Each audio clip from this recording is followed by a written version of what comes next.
Hello everyone and welcome back to the Introduction to Contemporary China A. And in this short video, we are going to briefly discuss what it might mean to study a subject academically. And in order to do that, I will first introduce you to some thoughts of what the university might actually be and what it might mean to study at that level. And then I'm going to show you a couple of different approaches to knowledge and what might be entailed in each of those, both methodologically and in terms of studying China. So let's dive right in. To begin with, I would like you to answer these two questions, and feel free to pause the video and take a couple of notes. The first is, what do you think the university is, and what do you think it means to study something quote-unquote academically? Now that you're back, let's take a look at a couple of possible answers. And honestly, as a humanist at heart, part of me is really hoping that your answer was something like the university is a place of learning, that it is an environment for exploring bodies of knowledge and enthusiastically engaging in your curiosities. But to be honest, if that wasn't your answer, I can't exactly blame you. Now, for many students, the purpose of being at university really is to learn a skill. And in that sense, the university becomes a place where you pass exams, get a degree, and ultimately are qualified then to get a job. If your answers ran roughly along these lines, you're most certainly not alone. There are plenty of politicians, policymakers, policy advisors, people in enterprises, entrepreneurs, or people in education itself who would make the case that the university's responsibility is to train students for the job market. In fact, take a look at the brochure from Leiden University on the vision on teaching of learning of this institution, and you can see here that at the core of this university is the integration of research and teaching. And this is actually a very traditional way of understanding the university. But as you go out in consecutive circles, you see that the university has become quite a different place than it used to be only a few decades, let alone several centuries ago. It is now a place in which skills matter, in which you're supposed to be flexibly learning along different pathways and activating teaching and learning. But also, if you go further out, you can see the practical applicability and how much the university places an emphasis on converting what happens at the university into public goods of some sort. So, for example, through engagement with society, enhancing your employment abilities, internationalizing and improving diversity, and applying new technologies. There's much to like about this kind of strategy, but at the same time, there are also some problems embedded in this approach, and I'm wondering whether you can already detect what they might be. This is the English philosopher Michael Oakeshott, and he has criticized such instrumentalist thinking and made the case that something like learning, like education, like the university, shouldn't be a means to an end, but should actually be an end in its own right. He wrote that the university is a place where the student is not encouraged to confuse education with training for a profession, with learning the tricks of a trade, with preparation for future particular service in society, or with the acquisition of a kind of moral and intellectual outfit to see him or her through life. And in his view, whenever an ulterior purpose of this sort makes its appearance, then education steals out of the back door with noiseless steps. Most scholars in the humanities where you're now studying will in one form or another share this attitude, and that is because they come from philological traditions, humanist traditions, in which education is a good in itself, and it shouldn't just be deployed in order to achieve other ends. Of course, it would be somewhat disingenuous of us as your instructors to insist that the university exists solely for its own purpose. We are very much keenly aware that society has been changing, that the university has been changing with it, and that you as our students require certain skills. So throughout your studies, you will in fact be learning very crucial skills that you can deploy later in your life. That said, much of what we try to build for you here is a learning environment which allows you to really experiment, to express yourself, to experience what knowledge can look like. And all of this is made even more difficult by the fact that we're not currently in the classroom. So I feel with you that you have to sit at home and watch these videos rather than being in a lecture hall with your peers and having a conversation with me and your other teachers. Sadly, that is not currently possible. So I can only hope that all of you are safe, that you're healthy, and that we're all going to get through this as quickly as possible so that we can get back to an environment where there's much more fun to learn than in front just of the computer. I'll leave it to you to decide how you would like to answer the question of what the university means to you. For now, let's just put a pin in the larger problem and assume that the university is a place where you approach different topics in order to gather, gain, or produce knowledge. This brings me to the question of how we approach knowledge. There are many, many different approaches, including, for instance, religious approaches, which assume that you have to have faith, belief in a particular truth, in a singular truth, one that is enshrined in scripture, and that you can reach this truth through ritualistic practices like, for example, prayer or meditation. Then there are artistic approaches to knowledge, the reflection on truth through the engagement with particular aesthetics, for example, through the engagement with beauty and with artworks. And in that kind of approach, there isn't necessarily a single truth, there are multiple truths to the point where we each have our own truths. Academic knowledge, on the other hand, works somewhat differently. So the approaches in academia in order to gain knowledge, broadly speaking, fall into 3 different categories. And I'm taking these categories here just in case you're interested from Jürgen Habermas, a German philosopher. And he distinguished the following 3 categories: analytical knowledge, hermeneutic knowledge, and critical knowledge.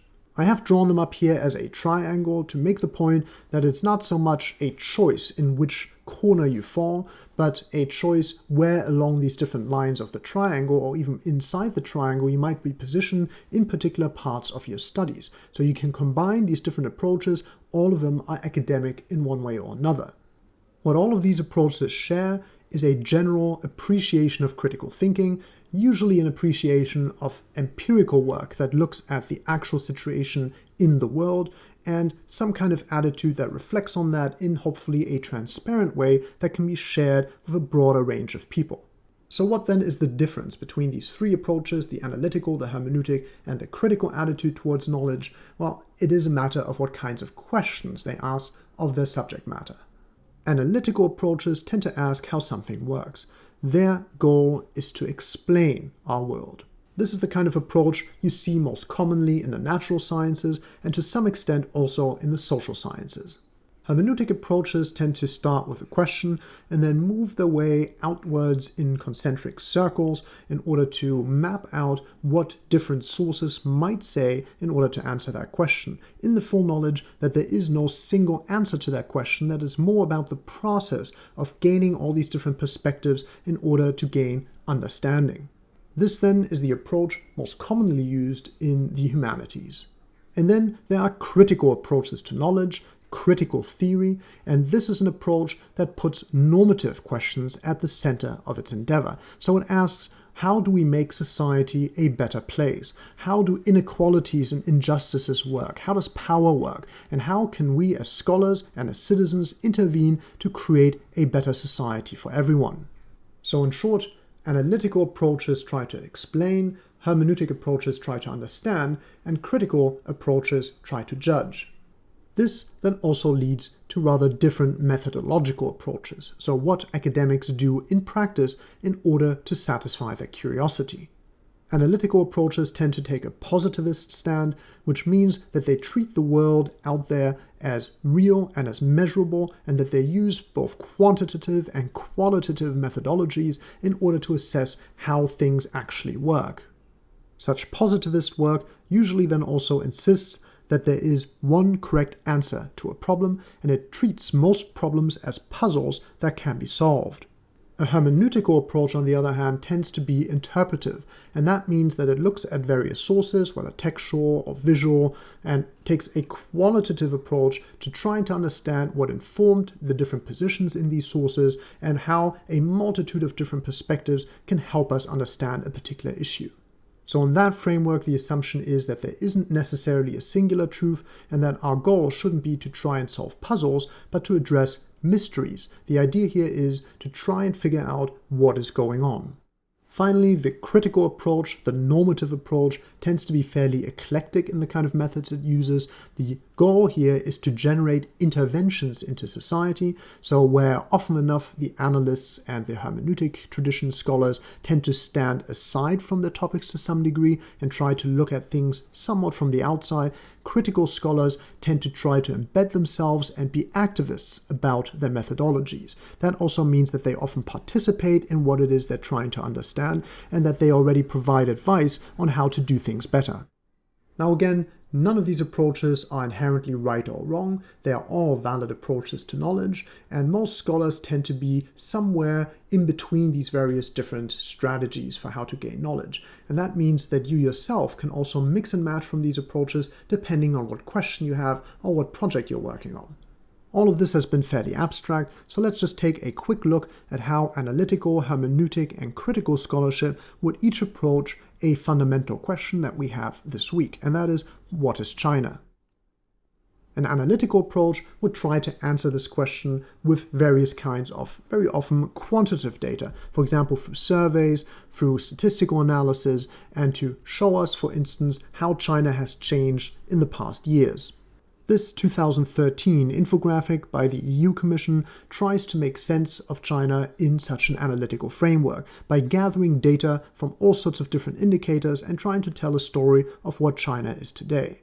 So, for example, that China only has 7% of the planet's arable land, but has to feed 25% of the world's population, which of course has political implications. Or the fact that China has rapidly urbanized, for instance from the 1980s to 2010, basically more than tripling the population that now lives in urban centers, with now more than half of the citizens in China living in urban areas. This 2016 graphic from Oxford Analytical tries to map how economic openness and political openness have evolved over the course of the last roughly 40 to 50 years. So the creators of this graphic try to map historically different moments in time at which they assess to which degree they believe that society, either on the economic spectrum or the political spectrum, was more liberal or more repressive. One of the characteristics of analytical approaches like this is that they assume that you can take the past and the present and map them, and then from that extrapolate future projections. And this is also the case here, where there are several scenarios, some considered more likely or less likely, in terms of how much more open or how much more closed China's political system will be in the future. I will have a chance in future lectures to get into more detail about how social sciences approach their problems and what the value might be in taking an analytical approach. That said, there's at least one thing in this diagram that is highly controversial, and that is indeed this idea that societies can be predicted. The thing is, our societies are complex and dynamic systems, and that means that they don't quite work the same way as much of our natural environment, which scientists can usually probe and analyze and predict with analytical precision. Remember how in the very first lecture we discussed how there are certain things that we simply do not know about China? Well, the point there isn't just that we do not know these things because we don't have all the data, it is that we can never know some of these issues.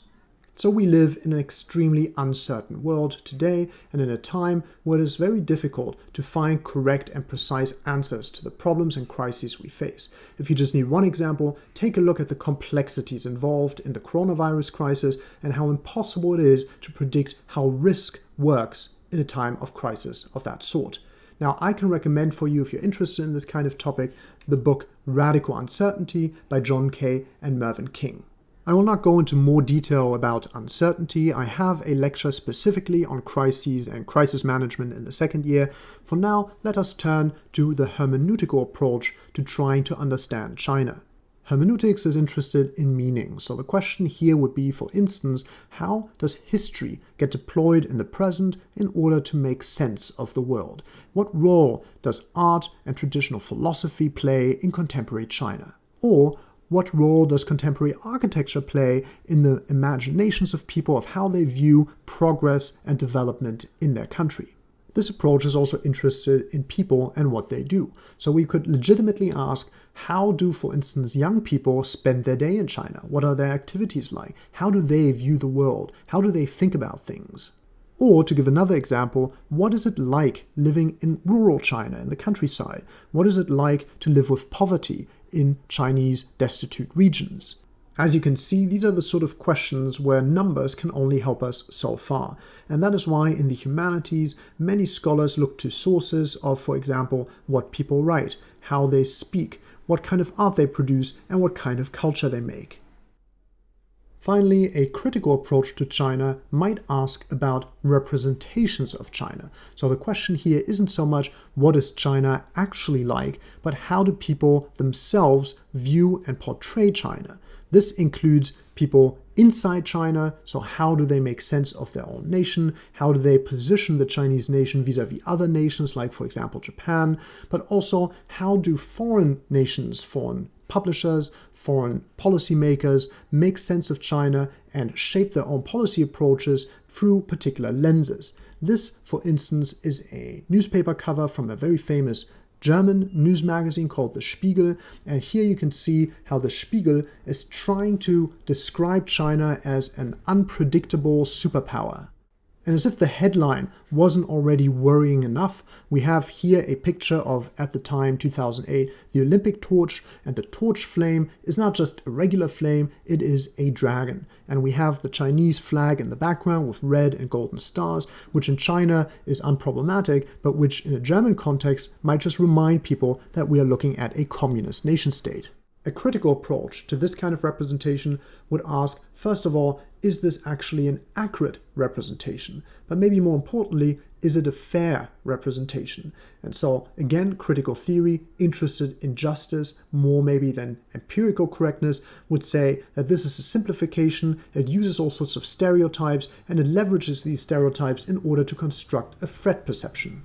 I'm not trying to imply that it is somehow inappropriate to criticize what happens in China. There is, in fact, plenty to criticize, whether it is the situation in Xinjiang or in Hong Kong, or how dissidents get treated by the Chinese Communist Party.